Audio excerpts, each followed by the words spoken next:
All right, welcome to topic 4, the Civil War and Reconstruction. So this week you are looking at, for your first response, discussion question 1, that is, sorry, I have the whatever's going around. Ulysses S. Grant was a successful Union general. Why? What did he do differently than previous Union generals? Or was there also a factor of the South is worn down, the South is destroyed, the South is without hope?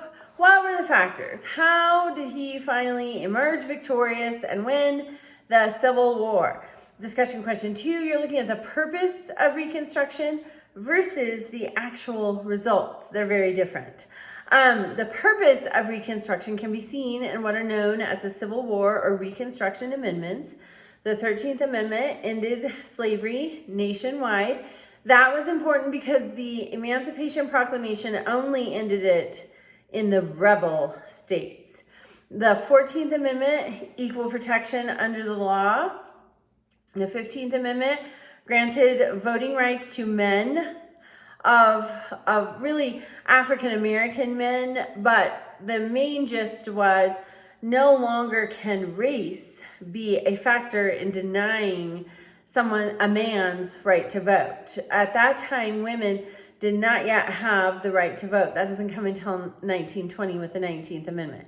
So you're looking at that, and then the actual results of Reconstruction were a disaster. They don't match the amendments, especially the 14th and the 15th Amendments.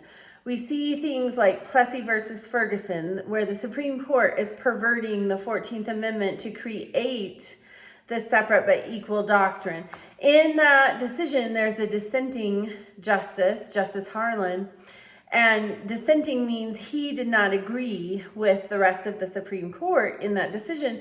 And he powerfully states, our Constitution is colorblind. There is no caste system here. But he was the only dissenter. And so we see the separate but equal doctrine coming in 1896. And we do not see really, with the voting rights, with the 15th Amendment, then there was the Jim Crow era, which of course involved segregation, but also poll taxes and literacy tests to vote. And so that really precluded many African Americans, many poor whites, from being able to vote. They couldn't pass the literacy test and they couldn't pay the poll tax. So then in 1965, we see the Voting Rights Act, which ends the poll taxes, the literacy tests, things, discriminatory voting practices.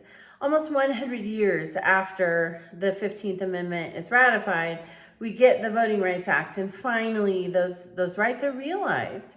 But think of all the people between then, the time of the 15th Amendment and the Voting Rights Act. How many people missed out on that? Because it didn't happen in their lifetime. It's so tragic. Same with the 14th Amendment. So we see the Supreme Court perverting it in 1896 with the Plessy versus Ferguson case. And then we really don't see a huge turn with the Supreme Court until the 1940s.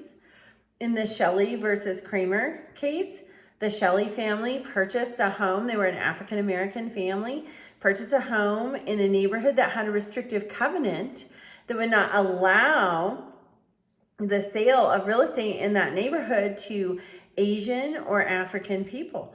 And so it goes all the way to the Supreme Court, and the Supreme Court says you cannot discriminate property ownership, home ownership on the basis of race. So that's in the 40s.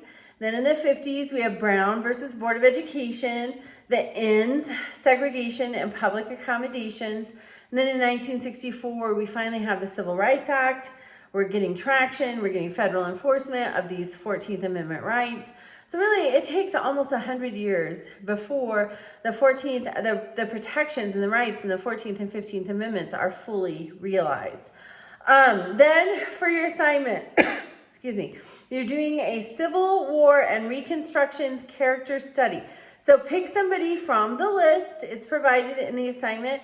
Make sure that you use at least the minimum number of sources. That's really going to help you get over the hump for that minimum word count. All right, reach out with questions and have a great week.